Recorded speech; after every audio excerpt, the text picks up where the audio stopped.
대기가 매우 건조하겠고 그 밖의 내륙도 차차 건조해지는 가운데 바람도 강하게 불겠습니다. 서울 지방의 현재 기온은 17.9도, 습도는 28%입니다. 지금까지 아나운서 황정민이었습니다. 지금 시각은 12시 10분입니다. KBS.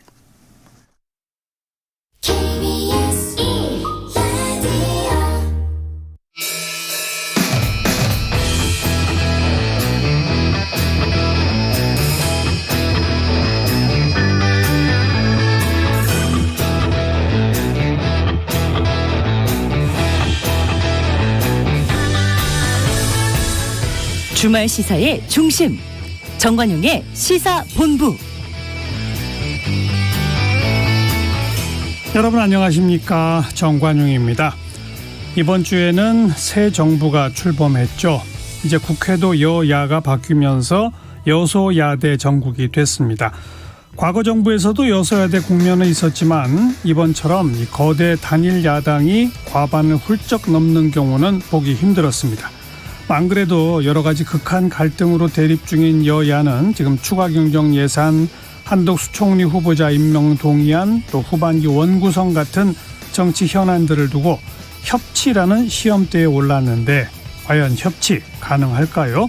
윤석열 대통령은 이 어려운 숙제를 어떻게 풀어갈 수 있을까요? 네, 오늘 1부, 2부 시간에 자세히 분석해 보도록 하죠.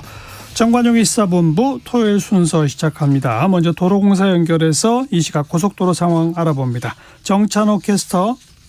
네, 주말맞이 나들이 떠나는 차량들로 고속도로는 상당히 혼잡합니다. 특히 지방으로 향하기가 어려운데요. 지금 가장 지나기 힘든 경부선은 부산 쪽으로 50km 넘게 막히는데 경기권에서는 오산과 남사 지나기가 특히 불편하고요.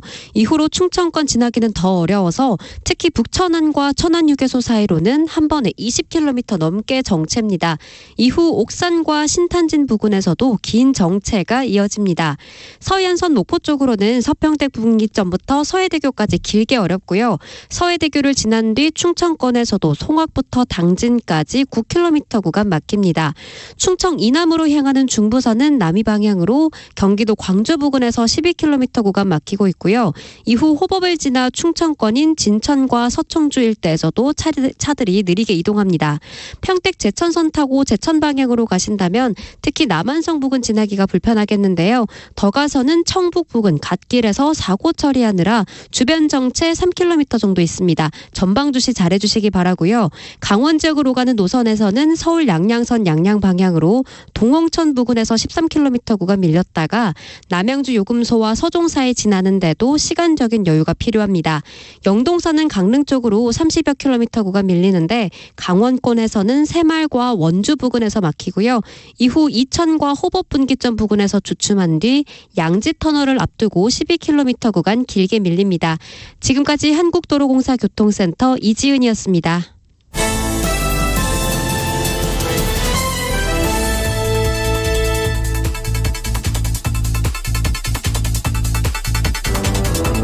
주간 뉴스 브리핑. 토요일 주간 뉴스 브리핑은 경향신문 박순봉 기자와 함께하죠. 박순봉 기자 나오셨습니다. 어서 오세요. 안녕하세요. 어제 윤 대통령이 이제 처장, 차관, 외청장급 인선 발표했죠. 네. 어떤 특징이 있습니까?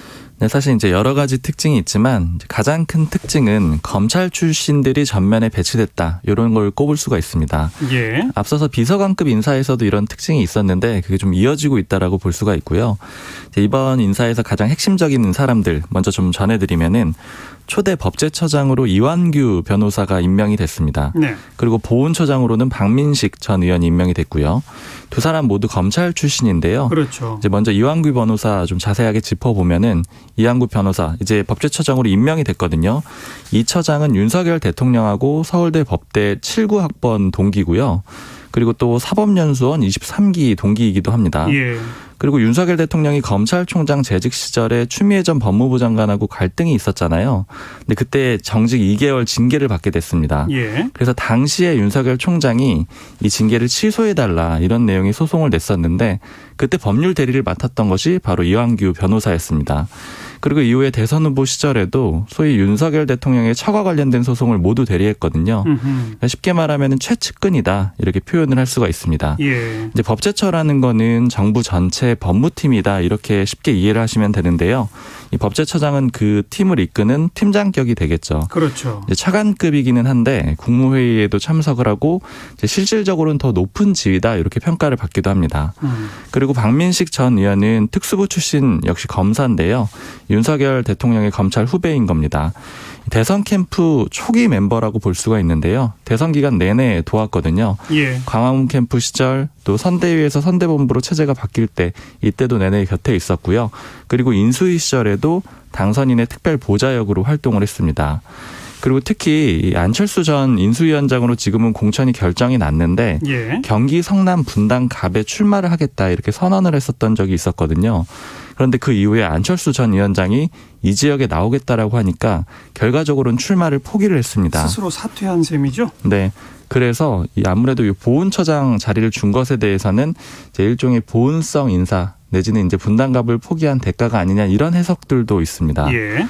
그리고 법무부 차관으로 기용된 이노공 변호사, 이제 역시 검사 출신이고요. 사법연수원 26기로 이제 윤석열 이 검찰총장 시절의 후배라고 할 수가 있겠죠. 역시 윤석열 라인으로 꼽히고요.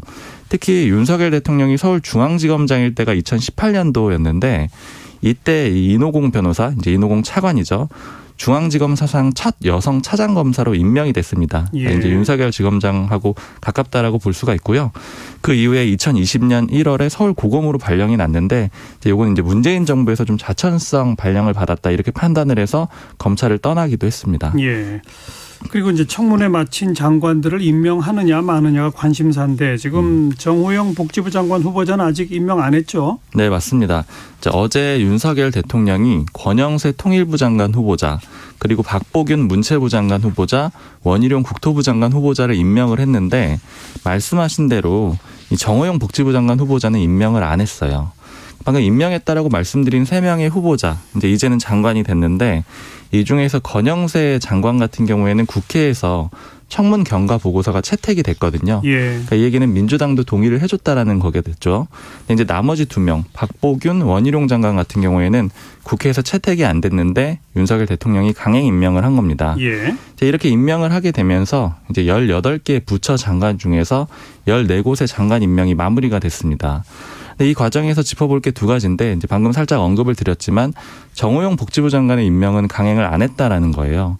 그러니까 사실 박보균 장관이나 원희룡 장관 같은 경우에도 모두 지금 민주당이 반발하고 있는 그런 대상자였거든요. 예. 그리고 윤석열 대통령이 이 청문 경과 보고서를 다시 보내달라 이렇게 재송부 요청을 한 사람들이기도 합니다. 근데 결과적으로 이렇게 재송부 요청을 했다라는 거는 국회에서 끝내 안 해주면은 이제 강행 임명을 하겠다 이런 사인으로도 해석이 되거든요. 그렇죠. 근데 이렇게 이 내놓은 사람들 중에 유일하게 이 정 후보자만 안 해줬다라는 거예요. 그러다 보니까 이게 아무래도 여러 가지 논란들이 있었고 해서 아마 자진 사퇴로 가는 그런 수순이 아니겠느냐 이런 해석들이 나오고 있습니다. 예. 그리고 어제 윤석열 대통령이 이준석 국민의힘 대표랑 만났거든요. 이 자리에서도 이준석 대표가 이 정 후보자 같은 경우에는 좀 정리하는 것이 좋겠다 이런 당의 우려를 전달했다라고 합니다. 그리고 어제 한동훈 후보자에 대해서 윤석열 대통령이 청문 경과 보고서 재송부를 국회에 또 요청을 했거든요. 이제 방금 설명드린 대로 역시 응하지 않으면은 강행 임명하겠다 이런 메시지라서 이제 조만간에 이 한 후보자를 윤석열 대통령이 임명할 가능성이 높습니다. 예. 이제 윤 대통령이 오는 16일까지 재송부해달라고 했기 때문에 그 이후에 임명할 가능성이 있습니다. 네. 그러면 장관 후보자 가운데는 정호영 후보자만 좀 자진 사퇴 가능성이 열려 있는 그런 상황이고요. 네. 청와대 비서진들 사이에서는 또 제일 논란이 컸던 김성회 종교다문화 비서관 결국 자진 사퇴했죠? 네, 어제 자진 사퇴했습니다. 윤석열 대통령이 당선인 시절일 때 김인철 사회부총리 겸 교육부 장관 후보자가 자진 사퇴한 그런 사례가 있었거든요. 이제 그렇게 보면은 전체적으로는 두 번째 자진 사퇴 사례고요. 예. 조금 조금 더 엄밀하게 보면 이제 대통령 취임하고 나서는 첫 고위공직자가 이 윤석열 정부에서 자진 사퇴한 그런 사례가 된 겁니다. 예. 근데 김성애 비서관은 이제 특히 과거에 적은 글들이 논란이 돼가지고 많은 비판을 받았거든요. 대표적인 거 좀 짧게 전해드리면은 동성애는 정신병의 일종이다 이런 식의 글을 적은 바가 있었고요. 그리고 또 조선시대 절반의 여성이 성노리개였다 이런 제목의 글을 올린 바도 있습니다. 네. 이제 이런 것들이 계속 논란이 되다 보니까 야당, 특히 이제 민주당을 중심으로 비판이 강했고요. 또 시민단체도 물러나야 된다 이런 목소리를 내놓기도 했고요. 김 비서관이 어제 물러나면서 입장을 밝히는 글을 적었거든요. 대통령에게 누가 되지 않기 위해서 자진 사퇴한다 이렇게 밝혔고요. 저에 대한 많은 오해가 있지만 차차 저의 진정성과 진실이 알려지길 바란다 이렇게 얘기를 했습니다. 형식이 자진 사퇴 형식이긴 한데 사실상 해임 조치다 이런 해석들이 많거든요. 그런 해석이 있더라고요. 네, 발언 논란도 있지만 자신이 운영했던 이 사단법인의 후원금을 유용했다 이런 의혹들도 나왔고 특히 이제 아까 야권에서 반발했다라고 말씀드렸지만 이 대통령실 내부에서도 이 김 비서관은 좀 정리를 하고 가는 게 좋겠다 이런 의견이 담긴 보고서를 이제 올렸던 그런 내용들도 전해지고 있습니다. 예. 자, 더불어민주당에서는 이 박완주 의원 이 성비위 문제 때문에 전격 제명했어요. 네, 민주당 비대위가 그제 12일에 박완주 의원 제명을 했습니다. 박 의원은 삼사원 의원이고요. 충남 천안을을 지역구로 합니다. 대표적인 86 중진 그룹이라고 표현을 하는데 이 86그룹이라는 거는 80년대생, 60년대 학번을 말하고요. 민주당 내 운동권 그룹을 얘기를 하는 겁니다. 방금 소개를 잘못하신 게 60년대생, 80년대 학번. 아, 죄송합니다. 네. 예. 네, 60년대생, 80년대 학번입니다. 그렇죠. 네. 신현영 민주당 대변인이 그제 브리핑을 했는데 일단 제명을 한다라고 밝혔고요. 그 이후로 성 비위를 들었습니다. 이제 여기서 제명은 조금 헷갈릴 수가 있는데 의원직을 잃게 되는 거는 아니고요. 민주당 차원에서 쫓아내는 거예요. 그러니까 출당시키는 거죠. 맞습니다. 출당 조치고요. 그리고 이제 신현영 대변인이 이 성비위 사건이 어떤 사건인지 그리고 피해자가 누구인지 이런 내용은 그제 제명 조치를 밝힐 때는 자세하게 얘기를 하지 않았습니다. 이제 그 이유는 2차 가해를 좀 방지하고 또 피해자를 보호하겠다 이런 취지였어요. 예. 이제 다만 이렇게 된 뒤에 보도로 통해서 피해자가 보좌진인 것도 알려졌고요. 이제 그러다 보니까 일부 보도에 대해서는 이제 민주당에서 확인해주는 이제 사후에 확인해주는 그런 내용들도 있었거든요. 대표적으로 신현영 대변인이 어제 라디오 인터뷰에서 이 박 의원이 제3자의 대리 서명을 받아서 피해자의 면직 처리, 즉 사진해서 사직하도록 처리하려는 그런 시도를 했다라는 사실도 있었다 이렇게 밝히기도 했습니다. 예. 일종의 이제 서류를 좀 위조하려고 했다라는 그런 취지가 되는 겁니다. 민주당 보좌진 협의회도 그제 입장문을 냈는데 더 큰 성적 비위 문제도 제보를 받았다. 어쩌다 우리 당이 이 정도로 되었나 싶을 정도로 민망하고 실망이 크다. 올바른 조치를 해주기 바란다. 이런 입장문을 내놨습니다. 그리고 지도부인 윤호중, 박지원 공동비대위원장은 이제 그제 대국민 사과를 했거든요. 이제 박지원 위원장 같은 경우에는 피해자와 가족분들에게 사과를 했고요. 그리고 이제 무관용 원칙을 적용하겠다라고 했는데 사고가 또 터졌다. 앞으로 더 철저하게 대응하겠다 이런 입장을 내놨고요. 예. 윤호중 위원장은 어떠한 변명의 여지도 없다. 그리고 용서를 빌 엄두도 안 난다. 이제 끝까지 함께 피해자와 가겠다 이런 입장을 내놨습니다. 민주당에 이제 이런 일들이 자꾸 이어지는데 지금 김원희 의원실 같은 경우는 보좌관이 성폭행을 했고 김 의원이 2차 가해를 했다 이런 의혹도 지금 제기되고 있잖아요. 맞습니다. 지금 좀 요약을 해보면 방금 말씀하신 대로 김원희 의원의 전 보좌관이 동료 직원을 성폭행했다라는 혐의로 지난 1월에 고소를 당했거든요. 예. 여기까지는 아직 이제 분쟁의 소지가 있는 건데, 그런데 이제 피해자가 김원희 의원의 측근들로부터 합의를 해라 이런 압박을 당했다라는 겁니다. 그리고 특히 피해자가 김원희 의원한테 이 문제를 해결하기 위해서 좀 도와달라 이렇게 요청을 했는데 김원희 의원이 별다른 조치를 하지 않았다라는 거고요. 이런 것들이 2차 가해다 이런 의혹이 제기가 된 겁니다. 김원희 의원은 이렇게 논란이 커지니까 사실 이제 특히 그제 이 박완주 의원이 제명된 그날 기자들한테 문자를 보내가지고 입장문을 내놨거든요. 예. 사과하는 글이었는데요. 피해자의 고통이 계속되고 있다. 막중한 책임감을 느낀다. 이렇게 밝혔고요. 또 가해자와 당사자는 물론 윤리감찰단의 조사가 필요하다라고 했고 또 적극적으로 조사에 응할 것이고 죄송하다 이런 입장들을 내놨습니다. 지금 뭐 다른 당들은 강하게 비난하겠네요. 네, 이제 크게 두 가지 포인트로 이 박완주 의원 제명권을 비판을 하고 있는데요. 일단 첫 번째는 이 박원순 오고돈 전 시장 사건이 있었잖아요, 예전에. 예. 이 사건하고 연결을 해가지고 좀 지속적으로 반복이 되고 있다 이런 점을 부각을 시켰고요. 그리고 두 번째로는 이 민주당이 제명 조치를 했지만 이런 조치가 강도도 약하고 일종의 꼬리 자르기다 이렇게 볼 수 있다라고 지적을 하고 있습니다. 국민의힘 같은 경우에는 수사기관에 의뢰를 해가지고 그러니까 이제 고발 조치를 민주당이 적극적으로 해가지고 진실 규명에 나서야 된다 이렇게 압박을 하고 있고요. 예. 그리고 지금 민주당이 윤리위에는 제소를 하지 않고 국회 인권센터로 넘겼거든요. 그러니까 이제 윤리위에 제소를 하면은 소위 의원직을 박탈까지 할 수가 있는데 그 조치는 밟지 않았다라는 거죠. 그래서 이제 정의당 같은 경우에는 윤리위에 제소를 해가지고 의원직 제명 절차까지 가야 된다 이런 입장입니다. 그러니까 탈당으로 끝날 문제가 아니라는 거죠. 예. 그리고 일부 시민단체들이 박 의원을 이미 고발 조치를 했기 때문에 이제 수사가 이뤄질 가능성도 여전히 있습니다. 그렇죠. 자, 윤 대통령은 임시 국무회의를 열어서 코로나19로 피해본 자영업자 소상공인 이 손실보상금 위한 추경안을 의결했죠. 네, 그제 첫 임시 국무회의를 열었습니다. 그제는 용산에서 열었고요. 앞으로 이제 정식 국무회의는 세종에서 열 계획이라고도 밝혔고요. 예. 의결한 내용은 말씀하신 대로 추경안을 36조 4천억 원 이 규모를 의결을 했고요. 말씀하신 대로 역시 이 코로나19로 피해를 입은 소상공인하고 자영업자 이들에 대한 손실보상금 재원을 마련하기 위한 거예요.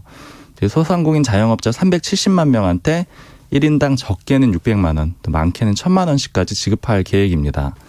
윤석열 대통령이 대선 후보 시절에 50조 원 추경을 해가지고 600만 원을 일괄 지급하겠다 이런 공약을 내놓은 바가 있었거든요. 예. 지금 이제 국민의힘이나 대통령실 쪽에서는 그때 공약보다 더 이제 큰 보상을 하는 것이다 이렇게 좀 강조를 하고 있습니다. 36조 4천억 원 추경했다라고 말씀을 드렸는데 이미 1차로 17조 정도가 진행이 됐거든요. 그러니까 이제 합치게 되면 한 53조가 좀 넘는 그런 규모가 되는 겁니다. 네. 윤석열 대통령 추경을 의결하면서 약속드린 대로 소상공인들에게 손실보전금을 최대 1,000만 원까지 지급을 해드리겠다. 그리고 코로나 방역을 시행하는 과정에서 국민에게 발생한 손실을 보상하는 것은 국가의 의무다 이렇게 강조를 했습니다. 민주당도 일단 원론적으로 지원에는 찬성이죠. 하지만 뭐 세부적으로는 좀 견해가 다른 게 있죠. 맞습니다. 일단 국무회의에서 의결은 했지만 예산은 국회를 거쳐야 되거든요. 그러다 보니까 민주당의 의견이 중요합니다. 민주당은 말씀하신 대로 기본적으로는 찬성인데 두 가지 문제를 제기를 하고 있어요. 뭡니까? 일단 첫 번째는 온전한 손실보상 위해서 규모를 좀 더 늘려야 된다라는 거예요. 아까 윤석열 대통령이 의결한 액수가 36조 4천억 원이다 이렇게 말씀을 드렸는데 민주당이 제시한 액수는 47조 2천억 원입니다. 한 10조 정도 더 규모를 키워야 된다라는 거고요.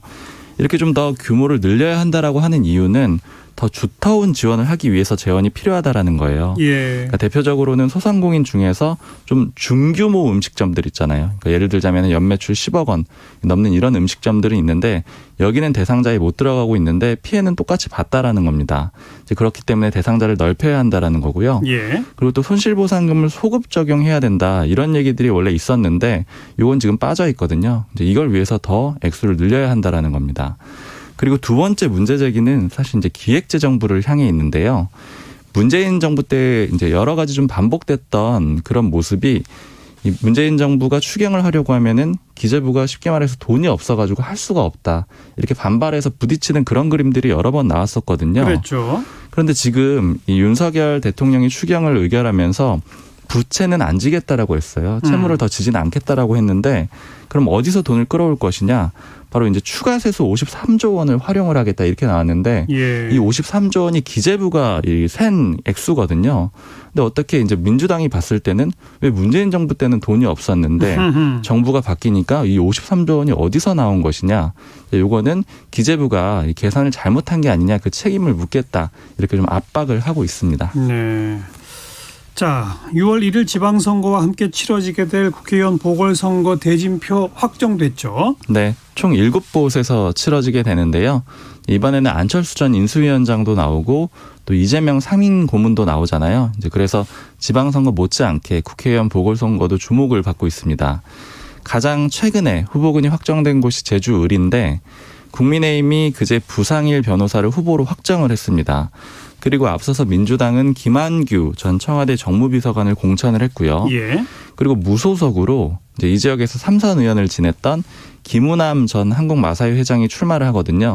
그래서 이제 3파전으로 치러질 예정입니다. 예. 그리고 또 가장 주목받는 곳 중에 하나가 인천 계양을이거든요. 그렇죠. 네, 국민의힘에서는 윤영선 전 계양을 당협위원장이 공천을 최종적으로 받았고요. 소위 동네 의사예요. 이제 지역에서 24년간 내과를 운영해왔다 이렇게 밝히고 있습니다. 이제 핫플레이스로 주목을 받는 거는 이제 민주당 후보 때문인데 이재명 상임 고문이 나섭니다. 인천 계양을 같은 경우에는 지난 대선에서 이재명 고문이 윤석열 대통령한테 한 8%포인트 이상 앞섰던 그런 민주당 강세 지역이거든요. 예. 그리고 또 후보 인지도도 아무래도 조금 차이가 난다고 볼 수가 있기 때문에 다윗과 골리앗의 싸움이다 이런 평가도 있습니다. 그리고 경기 성남 분당 갑은 벤처기업가 간 대결인데 역시 주목을 받아요. 안철수 전 인수위원장이 출마하기 때문입니다. 그리고 민주당에서는 김병관 전 의원이 나오는데 이 두 사람 모두 이곳에서 벤처기업가로 활동을 했습니다. 안철수 전 위원장은 안랩을 여기서 창업을 했고요. 그 지역에서. 네, 그리고 김병관 전 의원도 역시 이 지역에 있는 게임 업체인 웹젠의 이사회 의장 출신입니다. 예. 그리고 강원 원주 갑은 박정하 전 청와대 대변인 MB정부 때 대변인을 했고요. 그리고 민주당은 3선 원주시장을 지냈던 원창목 후보가 맞붙게 됩니다. 그리고 대구 수성을은 국민의힘에선 이인선 전 대구 경북경제자유구역 청장, 그리고 민주당에서는 김용락 지역위원장이 나옵니다. 그리고 이외에도 충남 보령 서천에서는 국민의힘 후보는 장동혁 전 대전시당 위원장, 민주당 후보는 나소열 지역위원장, 그리고 경남 창원 의창 국민의힘 후보는 김영선 전 의원, 민주당은 김지수 지역위원장 이렇게 후보로 맞붙게 됐습니다. 네. 마지막으로 코로나19 소식 하나 짚어볼게. 한번 확진되면 자연 면역이 생긴 걸로 보고 백신 접종 잘 안 하는 분들 많잖아요. 네. 근데 방역 당국이 이 자연 면역 유지가 3개월 정도만 된다 이렇게 보고 있다고요? 네, 이제 아직 확정적으로 딱 어느 정도다 이렇게 좀 결론이 난 건 아닌데 방역 당국이 그런 정도로 좀 일정을 정리를 했습니다. 예. 그러니까 확진자들의 경우에는 어떻게 추가 접종을 해야 되느냐 이 일정을 정리를 한 건데요. 이제 소위 1, 2차 접종을 기초 접종이라고 부르고 그리고 3, 4차를 추가 접종이라고 부르면은 일단 확진이 된 다음에 기초 접종을 다시 받아야겠다 이런 분들 있잖아요. 예. 그런 분들은 확진이 된 날로부터 3주 뒤에 받으라고 권고를 하고 있고요. 그리고 추가 접종의 경우 그러니까 이제 부스터샷 3차나 4차 같은 경우에는 확진일로부터 3개월 후에 접종을 받아라 이렇게 좀 정리를 했습니다. 이제 여기에서 3개월로 정리를 한 게 지금 미국 같은 경우에도 지난달 21일에 감염 후 접종 간격을 정했는데 그게 3개월이었거든요. 네. 이제 이런 점들을 다 고려를 해가지고 우리 방역 당국도 3개월 정도로 추정을 하고 이런 일정을 정했습니다. 알겠습니다. 자, 경향신문의 박순봉 기자 수고하셨어요. 감사합니다. 정관용의 시사본부 듣고 계시고요. 12시 32분 막 지났습니다. 기상청 교통정보센터 연결해서 날씨와 도로 상황 알아봅니다. 기상청의 강혜중 씨. 네, 날씨 정보입니다. 지금 예년보다 조금 낮은 수준의 기온을 보이고 있고요. 바람이 많이 불고 있습니다. 적어도 뛰어도 땀이 나지 않을 만한 그런 공기라고 보시면 되겠습니다. 한낮의 햇살의 따뜻함을 온전히 느끼기 힘들 정도고 내일 아침 공기 오늘보다 조금 더 차갑겠습니다. 오늘도 서울의 아침 기온이 11도대였는데 내일은 10도로 내려갑니다. 북쪽에서 찬 공기가 남아있기 때문인데요. 오늘 낮 기온은 서울 21도, 대구 24, 광주 22도 등 18도에서 25도 분포를 보이겠습니다. 현재는 18.2도를 나타내고 있고요. 내일 아침에는 서울 10도, 대관령 2도에 머무는 등 전국적으로 5도에서 13도 분포, 낮 최고 기온은 서울 23도 등 18도에서 24도로 일교차는 계속해서 15도 안팎으로 크게 나겠습니다. 아침 기온이 낮기 때문에 내일 아침에도 강원 내륙과 산지에는 서리가 내리는 곳이 있을 걸로 보여집니다. 농작물 관리도 잘 해주셔야겠습니다. 주말인 오늘 중부지방은 대체로 맑겠고요. 남부지방엔 가끔 구름이 많이 끼겠습니다. 일요일인 내일 전국이 대체로 맑겠고 제주도만 구름이 많이 끼겠습니다. 이렇게 구름 양만 차이를 보일 뿐 대체로 화창하고 또 건조한 날씨가 지속됨에 따라서 현재는 서울에만 건조특보가 발효 중인데요. 대기가 그 밖의 지역으로도 건조해질 걸로 보여집니다. 화재 예방에도 신경 쓰셔야겠습니다. 오늘 오존 농도 남부지방으로 높고요. 중부지방은 양호한 수준이 되겠습니다. 미세먼지 농도는 보통 단계입니다. 지금 서울의 기온은 18.9도, 습도는 28%입니다.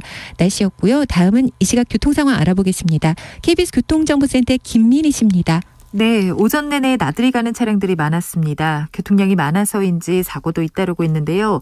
남해 제2지선 서부산 쪽으로 감전 부근 4차로에서는 사고가 나면서 부근으로 많이 혼잡합니다. 수도권 제일순환고속도로 일산에서 판교 쪽으로 안현 분기점에서 제2경인고속도로로 이동하는 램프 구간에서도 사고가 났는데요. 2차로를 막고 처리 작업을 하고 있습니다. 평택 제천고속도로 제천 쪽으로 청북 부근 1차로에서도 사고가 나면서 서평택 분기점부터 정체 심해졌고요. 더 가서는 남한성에서 금광 3터널 사이와 다시 북진천에서 대소 분기점 사이로 더디게 지납니다. 호남고속도로 천안 쪽으로 내장산 부근 1차로에서는 장애물을 처리하고 있습니다. 그 밖에 서울 양양고속도로 양양 쪽으로는 남양주요금소에서 서종 사이와 또 동산요금소에서 동홍천 사이로 더딘 흐름 이어지고 있습니다. KBS 교통정보센터였습니다.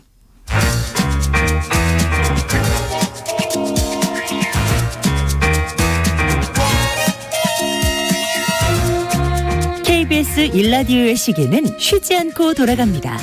주말 정오, 정관용의 시사본부. 이번 지방선거 최대 승부처인 경기지사 선거, 지난주에 이 국민의힘 김은혜 후보 연결해서 인터뷰를 보내드렸죠. 오늘 이 시간에는 더불어민주당 김동연 후보 연결할 예정이었었는데 이 선거 관계로 스케줄 조정이 힘들어서 좀 어렵다고 연락이 왔습니다. 그래서 다음 주에 또 시도해 보도록 하고요. 일단 청취자 여러분의 양해를 부탁드립니다. 그래서 오늘은 윤석열 정부의 이 출범 그리고 청문회 장관 임명 이런 등등의 뉴스를 다시 한번 정리해 보죠. 뉴스톱에 김준일 대표 나오셨어요. 어서 오십시오. 예, 안녕하세요. 지난 화요일 이제 취임식을 하지 않았습니까? 예.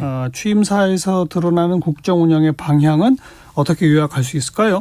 이게 이제 소위 말하는 이제 진보 진영 민주당에서는 좀 너무 자유만 강조한 것 아니냐. 그리고 보수 진영에서는 새로운 가치를 보여줬다. 이런 얘기를 했는데 제가 눈에 띈 게 하나가 있었어요. 뭐죠? 그 피렌체 식탁이라는 매체에 이제 장경상이라는 분인데 이분이 보수 쪽에서 청와대 행정관하고 지금 국가경영연구원 사무국장 하시는 분이니까 보수의 시각으로 바라본 이 윤석열 취임사를 분석을 했는데 예.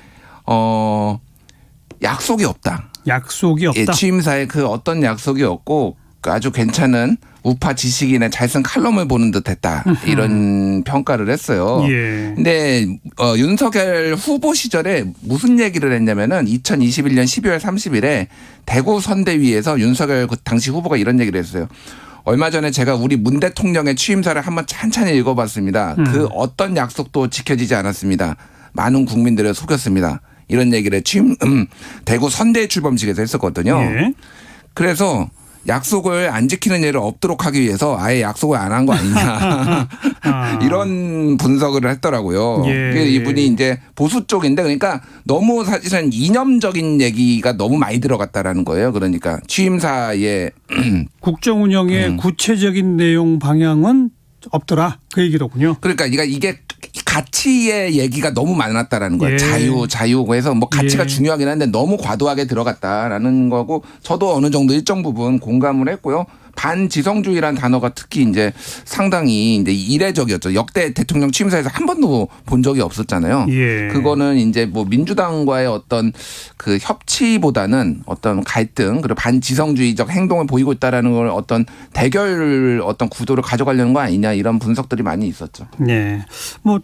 계속 언급했습니다마는 이 자유라는 용어가 굉장히 많이 들어갔잖아요. 35번 나왔죠. 그리고 그 다음날 그 대통령이 이 통합에 대한 언급을 하긴 했지만 근데 취임사에는 통합은 전혀 없었다. 이런 게 좀 논란이 되기도 했지 않습니까? 통합이 너무 당연한 거라서 넣지 않았다라고 예. 윤석열 대통령이 얘기를 했는데 저한테는 자유도 너무 당연한 건데 그럼 굳이 안 넣으셔도 될 것 같은데. 그걸 이렇게 35번씩 자유를 언급한 그런 배경은 어떻게 분석해 볼 수 있을까요? 그러니까 이거는 지금 전체적으로 그 윤석열 대통령과 이 보수 쪽의 가치가 반영됐다고 봐야죠. 그러니까 예전에 이제 그 밀턴 프리드만의 선택할 자유를 얘기를 하면서 뭐 부정식품을 뭐 가난한 사람한테 먹게 해줘야 된다 이런 얘기를 한 적이 있었잖아요. 논란이 네. 있었잖아요. 네. 그러니까 거기에서 이제 자유라는 건데 1980년에 나온 책이거든요. 이게 그게 당시에 대학교 1학년, 2학년 이 정도 됐던 겁니다. 그러니까 그때 이제 부친이 교수였던 부친이 선물했던 책인데 여기에 좀 많이 어떤 사상적 가치관이 형성된 게 아닌가 그렇게 보여져요. 그래서 밀턴 프리드만 같은 경우에는 신자유주의의 어떤 뭐 이론적 토대를 만들어서 노벨 경제학상도 탔던 사람인데 예. 결국은 작은 정부 얘기하거든요. 이제 밀턴 프리드만 그렇고 지금 그래서 청와대 축소했잖아요. 이실 5수석으로 청와대 축소하고 그리고 민간 합동위원회 만든다라는 거잖아요. 민간한테 많은 힘을 실어주겠다라는 건데 그래서 이제 기업의 자유 뭐 이런 것들을 굉장히 하는데 그거를 어떤 연대로서 극복을 하겠다. 연대라는 단어가 들어가거든요. 사실은 이제 진보 정부에서는 어떤 정부의 책임으로서 복지를 늘리겠다 이런 얘기를 주로 하는데 이거는 정부가 하는 일이 아니라 그거는 어떤 연대 시민사회 연대를 얘기했는데 그게 이제 잘 작동할지에 대해서 우려가 있는 거는 사실이죠. 네. 뭐 민주당 정부를 진보라고 딱 규정하기는 어렵습니다. 저는 개인적으로 진보라고 생각을 안 하는데 어쨌든. 그러니까 좀 예. 상대적으로 진보적인 그런 네. 정부에서 이제 보수 정부가 됐으니 보수 정부는 보다도 작은 정부와 자유를 지향한다라고 하는 그런 이념적 부분을 선명히 한 취임사였다. 예. 뭐 이렇게 봐야 될 것 같고요. 근데 지금 뭐 우크라이나 러시아의 우크라이나 침공도 있고 국제 원자재 가격 급등도 있고 지금 경제적으로 상당히 어려움이 많지 않습니까? 예. 새 정부가 제일 서둘러야 할 일로 우리 김준일 대표는 뭘 생각하세요? 저는 지금 환율이 1,300이 돌파가 됐는데요. 예. 원달러 환율이. 이게 지금 2008년 금융위기 직후에 2009년 이후 처음이에요. 그러니까 지금 많은 언론과 전문가들도 얘기를 하는 게 지금 다시 그 정도 급의 어떤 금융위기가 올 것이냐 아니면은 어쨌든 그 정도 급은 아니더라도 2008년 금융위기급은 아니더라도 굉장히 이 금융시장이 불안해질 것이라는 거예요. 그래서 뭐 할 일은 물가도 잡아야 되고 뭐 손실보상도 해야 되고 하지만은 당장 지금 한미 지금 정상회담 하잖아요. 21일에. 예. 그래서 통화 스와프를 다시 해야 된다 이런 지적들이 좀 있거든요. 저는 맞아요. 거기에 상당히 공감을 하는 편입니다. 이게 금융시장이 이렇게 불안해 버리면은 환율이 급등을 하면은 굉장히 많은 왜냐하면 원자재를 수입을 해야 되는데 원자재 가격이 이렇게 지금 급등하면은 굉장히 많은 돈을 지출을 해야 되는 거고 그런 부분에 있어서 조금 이번에 한미 정상회담에서 좀 성과를 윤석열 대통령이 내야 되지 않을까 그렇게 봅니다. 결국 그러니까 뭐 이런 통화 수합 뭐 물가 관리 이 모든 경제적 위기 극복을 최우선 과제로 해야 한다. 그거죠. 예, 그렇죠. 지금 뭐 그게 제일 우선이 안 될 수가 없는 상황이죠. 자, 그런데 이제 정부가 제대로 구성이 돼야 일을 본격적으로 할 텐데 현재 총리 자리도 지금 못 채우고 있지 않습니까? 예. 이른바 개문발차를 한 셈이죠, 일단은. 그렇죠. 근데 이게 윤석열 정부만 그런 게 아니라 역대 정부의 총리 없이 출발한 경우가 상당히 많아서 많죠. 예. 김대중 정부는 기억하시겠지만 6개월 동안 총리 서리, 그러니까 위헌 논란이 있긴 했지만 어쨌든 김종필 총리 서리로도 가고 뭐 이런 식으로 있어서 예. 아주 어색하지는 않습니다. 그래서 민주당 쪽에서는 그때 박홍공 원내부 대표가 이제 KBS 라디오에 인터뷰를 했던 걸로 기억하는데 이낙연 총리 하고서 인사청문회 하고서 21일 동안 안 해줬다. 국민의힘 쪽에서 그러니까 당시에는 자유한국당이겠죠. 그러니까 안 해줬는데 우리 보고 좀 뭐라고 하지 마자. 아니 그 정도 시간도 안 지났다 이런 식으로 얘기를 했거든요. 그러니까 이제 민주당 쪽에서는 조금 더 시간을 보면서 판단하려는 것 같고. 지금 국무회의가 열렸는데 문재인 정부 장관 이제 비정치인 장관이 2명이 들어가서 할 정도로 약간 지금 어수선한 상황이다. 의결 종족수를 채우려면 어찌 보면 전임 정부 장관을 어차피 좀 꼬아와야 되는 그런 상황이었던 거죠. 그렇죠. 그런데 저는 이게 윤석열 대통령과 대통령실의 약간 머리쓰기라고 봅니다. 왜냐하면은 그날 오전에 지금 이상민 행안부 장관하고 박진 외교부 장관 임명했잖아요. 예. 사실 그래서 지금 11명이었거든요. 정족수가. 그러니까 원래 국무위원이 지금 20명이에요. 대통령, 총리 그리고 장관 18명. 예. 그러니까 과반수를 넘기려면 11명이 넘기면 됐는데 예. 그날 박진, 이상민을 임명함으로써 10명이 됐어요. 그래서 한 명만 사실은 더 임명하면 됐습니다. 그냥 본인이. 근데 그걸 좀 미루고 임명을 안 하고 문재인 정부 장관을 국무위원으로 앉힌 거예요. 그거는 민주당이 발목 잡아서 우리가 이렇게 하고 있다라는 거를 좀 보여주기 위해서. 그리고 그 다음날 또 장관 임명해 버렸어요. 그러니까 이거는 액션을 좀 취했다 이렇게 봐야 될 것 같아요. 국민들한테 일부러 조금 어색한 장면을 보여주면서 이건 민주당 비협조 때문이다. 예. 그러니까 왜냐하면은 그 다음 날 또 장관을 임명해 버렸거든요. 그러네요. 예. 그러니까 이거는 그날 할 수도 있었는데 예. 일부러 좀 그렇게 한 거 아니냐 그렇게 보여집니다. 그 일부러 이런 걸 보여주는 것은 빨리빨리 좀 동의해 달라 이걸 텐데. 그렇죠. 지금 민주당의 그 어떤 기본 입장이 확정적으로 정해져 있어요. 한덕수 총리는 안 된다. 이건 이제 어차피 인준 표결을 받아야 되는데. 예. 그냥 부결시키겠다는 쪽으로 결론이 난 겁니까? 아니면 아직은 좀 더 살펴보는 겁니까? 지금 민주당의 마음이 하루가 다릅니다. 매일 바뀌고 있다라고 보시면 될 것 같아요. 왔다 갔다 해요? 예, 지금 그래서 전체적으로 보면은 이 발목 잡기 프레임에 상당히 지금 갇히는 거를 걱정을 하고 있어요. 예. 지금 요거를 좀 말씀드려야 될 것 같은데 한국 갤럽이 지금 지난 10일에서 12일 전국 18세 이상 1000명을 대상으로 정당 지지도 조사했거든요. 맞아요. 예, 그런데 뚝 떨어졌잖아요. 민주당. 국민의힘 45, 민주당 31인데요. 이게 14%포인트 차가 나버렸는데 그 전주에는 민주당이 41, 국민의힘 40.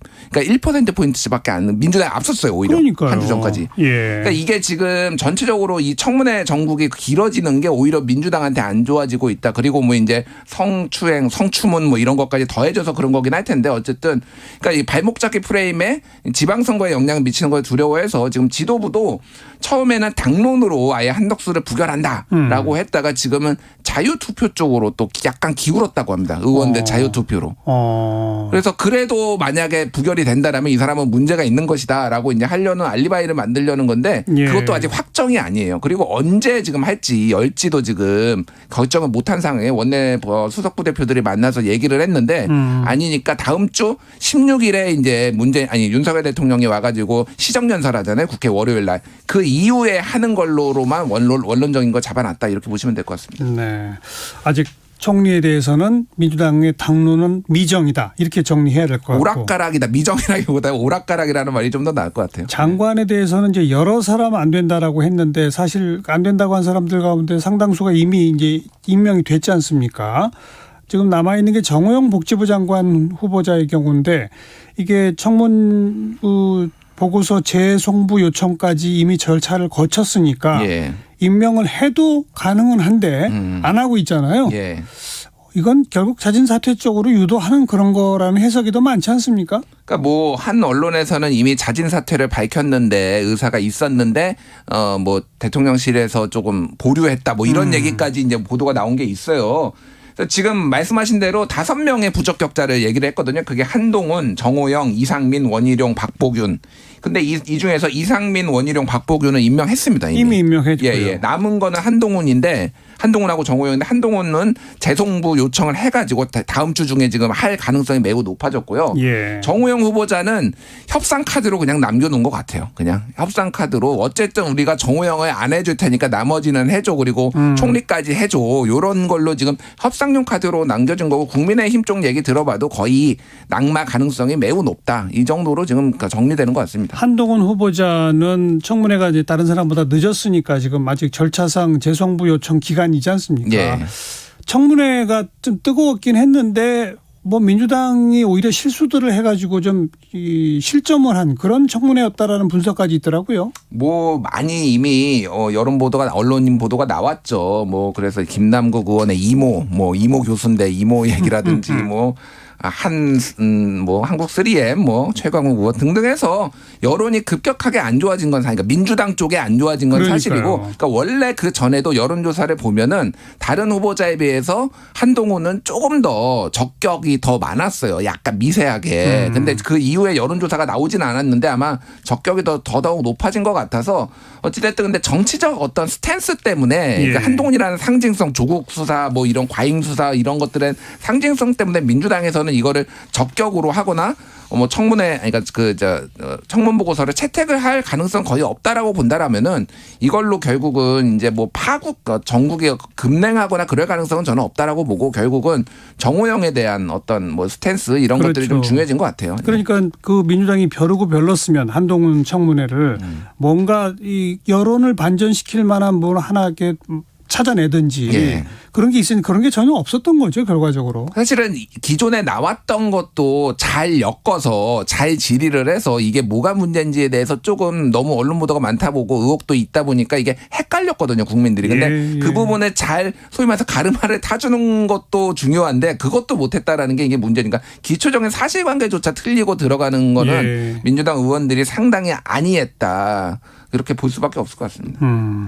그리고 윤석열 대통령 이제 뭐 당선인 시절에 자신의 가장 최측근이라고 할 수 있는 한동훈 그 장관 후보자로 지명한 것은 여기서 임명을 안 한다는 거는 사실 그 윤석열 정부 측에서 보면 상상할 수 없는 일이잖아요. 상상할 수 없죠. 그렇죠. 예, 예. 그런데 게다가 이제 여론도 좀 우호적으로 가니까 자신감을 가진 거 아니겠어요? 자신감을 가질 수밖에 없고 진짜 말씀하신 대로 상상할 수가 없는 게 뭐 민주당에는 지금 사실 검찰총장 후보자를 뽑는 것도 아닌데 계속 조국 수사 얘기를 하고 있거든요. 그러게요. 근데 이거는 윤석열 대통령이 본인도 어쨌든 탄압을 받았다 이것 때문에라고 했는데 그 임명을 안 하면은 조국 수사가 정당하지 않았다라고 인정하는 꼴처럼 돼버리는 거예요. 그러니까 절대 그런 일은 있을 수가 없다라고 봐야 될 것 같고 결국은 뭐 다음 주 중에 그때 한번 전국이 급냉을 하는데 정호영 사퇴 카드로 잘 합의가 되면서 이렇게 한덕수 총리 인준 표결까지 가지 않을까 이런 식의 시나리오가 좀 이렇게 보입니다. 그럼 전체적으로 봐서 물론 자진 사퇴한 교육부 총리 경우도 있었고 아마 정호영 장관 후보자도 그쪽으로 갈 가능성이 큽니다만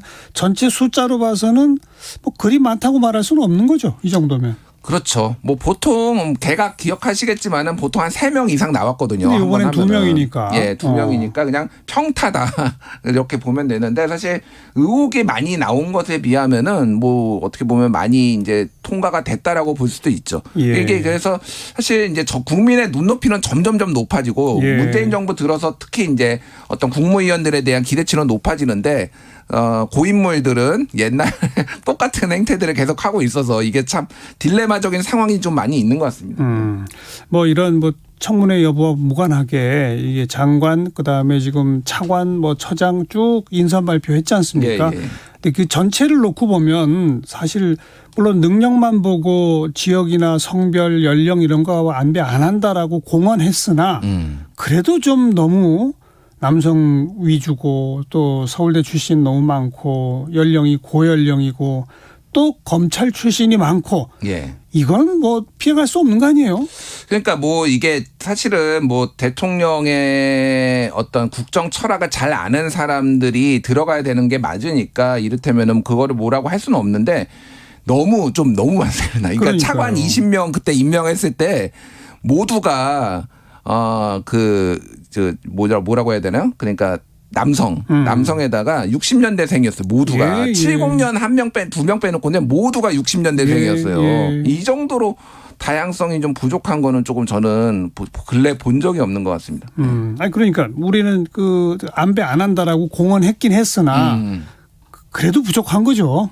그러니까요. 뭐 모르겠습니다. 이거는 사실은 근데 결과로서 우리는 판단해야 될 것 같아요. 물론 인선도 인선인데 이렇게 해가지고 이게 국정 운영이 잘 된다라면 저는 개인적으로 뭐가 됐든 하면 되는데 이게 다양성을 확보해야 되는 이유는 사실은 이 어떤 사안을 바라볼 때 문제가 발생했을 때 다양한 시각이 있어야지 이걸 해결할 수가 있는 거거든요. 그럼요. 그래서 다양성을 이러면 글로벌 기업들도 특정 여성 임원들이나 특정 나이대나 특정 인종을 꼭 이사나 멤버에 넣는 이유가 그런 건데 너무 그런 것들을 지금 뭐 진보 진영의 가치로 좀 폄훼를 하면서 무시를 하면서 너무 이렇게 가는 건 아닌가 그런 우려들이 있는 건 사실입니다. 그래서 국정 운영이 편파적으로 흐를까 이걸 두려워하는 거죠. 그렇죠. 예. 자, 뉴스톱의 김준일 대표 오늘 여기까지 하죠. 오늘 수고하셨습니다. 감사합니다. 네, 1부 마치겠습니다. 나희경의 춘천 가는 기차 잠깐 들으시고요. 1시에 다시 뵙죠.